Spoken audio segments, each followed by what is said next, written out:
Hello Aquarius, Sun, Moon, Rising, and Venus signs. Kamusta kayo? Sana po nasa mabuti kayong kalagayan. Welcome back po sa Star Tarot. Kung bago kayo dito, welcome din kayo. Thank you sa inyong support. I truly appreciate it. God bless you all. Aquarius, pauna mensahe po ninyo ay clear, cancel, and release. Aquarius, maaari kang iba sa inyo merong nararanasang negative energies, no, sa paligid ninyo, sa sarili ninyo, negative thoughts, feelings, emotions. Kaya you're being, reminded, no, ng universe dito that you can repel that negativity, no, surrounding you. You can do this. Now, give this a try. Give this a try because makakatulong ito na maalis sa sarili ninyo yung negativity na yan. You can position your forearms na ganito, no? Naka-cross sa harap ng heart ninyo, and you can recite this 3 times. Clear, cancel, release, clear, cancel, release, clear, cancel, release. And that will help you, no? Lalo na kung bukal sa loob ninyong ginagawa ito and with full concentration, this will help you to remove any negativity, no, sa isip at sa puso ninyo, sa energy field ninyo. Okay?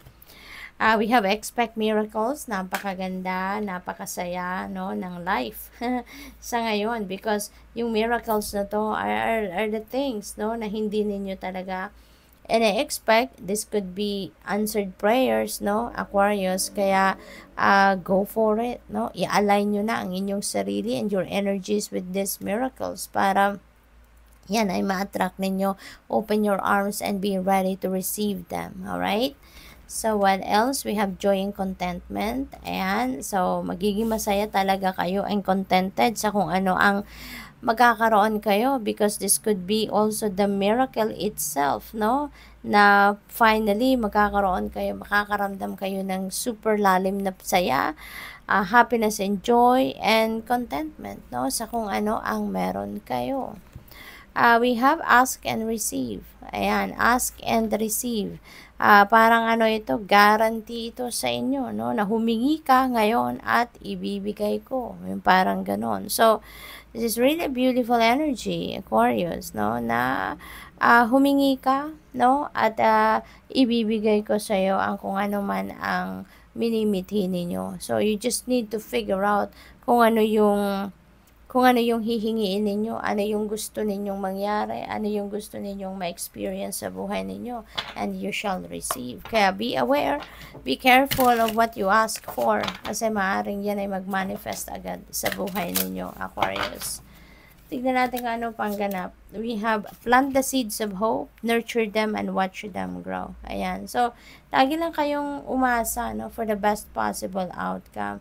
Yung liwanag ng pag-asa ay dapat lagi lang nasa puso ninyo.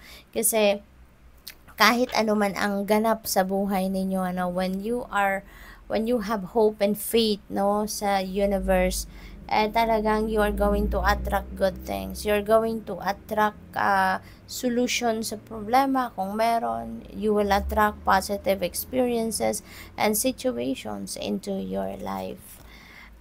Live in gratitude, for gratitude is the ultimate state of receivership. Yes. Kasi, Aquarius, no, kapag marunong kayong magpasalamat, no, sa mga biyaya na natatanggap ninyo, mas lalo kayong bibiyayaan pa ng universe. Mas lalo pa kayong papadalahan ng divine universe ng mga blessings, abundance, prosperity, more of that, no, ang ibibigay sa inyo. Kung marunong kayong magpasalamat sa kung ano man ang meron kayo, kung ano man ang natatanggap ninyo, the more na bibigyan kayo or papadalahan kayo ng mas marami pa kung ano man ang ipinagpapasalamat ninyo. Kasi yung gratitude, no, when you project gratitude attitude, parang nagbubukas kayo ng pinto, no, or mas maraming pinto para kayo ay mabigyan pa or mapadalhan pa ng mas marami pa ng kung ano ang meron kayo. You were born with a purpose that is unique to you. Only you can carry it out, so be you. trust God and believe in yourself. Be authentic, no, sa sarili ninyo. Magtiwala kayo sa inyong sarili. Magtiwala kayo sa inyong mga kakayanan. Kasi lahat tayo, no, Aquarius, lahat tayo may kanya-kanya tayong purpose in life. May kanya-kanya tayong mission na binigay sa atin ng universe. And we are all given also talents, skills, and gifts na magagamit natin para ma-carry out natin yung purpose natin sa buhay. Kaya, wag kayong, don't play small, okay? But instead, be confident, be assertive, believe in yourself kasi you have all it takes, no, to carry out your purpose. You have all it takes to be successful. You have all it takes to carry out your dreams and goals, you know. Lahat tayo, no, lahat tayo, pare-parehas tayong kaya natin gawin yan dahil lahat tayo equipped. We are all equipped with talents, skills, and gifts, no? At yan ang magiging way natin, or yun ang gagamitin natin para ma-carry out natin ang mga purpose and dreams and goals natin. Kaya wag kayong panghinaan ng loob. Okay? Kayang-kaya ninyo yan. So, what else? We have lifting. Yan, ang cute, oh. Lifting the spirits of others will do the same for you. Compliment others. Put their insecurities to rest. Remind them they are worthy of love and respect. Ayan. So, sigurong ito din ang isa sa mission ninyo sa ngayon, ano? Aquarius, to lift the spirits up, no, ng kung sino man. Yung kahit nga yung simpleng pagngiti na natin, no, sa tao, sa stranger na hindi natin alam, baka meron din silang pinagdadaanan sa buhay. Pero kapag nginitian natin, lalo-lalo na kung kinausap natin, let's say hi, yung ganon. Diba? You never know kung gaano yan kalaking tulong sa kanila. Diba?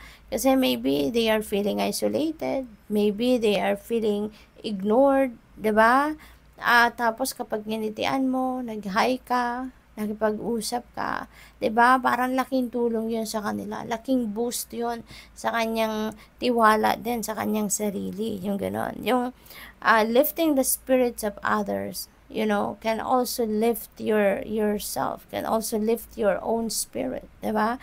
Kaya anuhin natin, ano, compliment others, no? Huwag tayong magkuripot, no, sa pagko-compliment. Huwag tayong magkukuripot sa pakikipag-usap, no, lalo-lalo na sa mga taong nangangailangan, ano.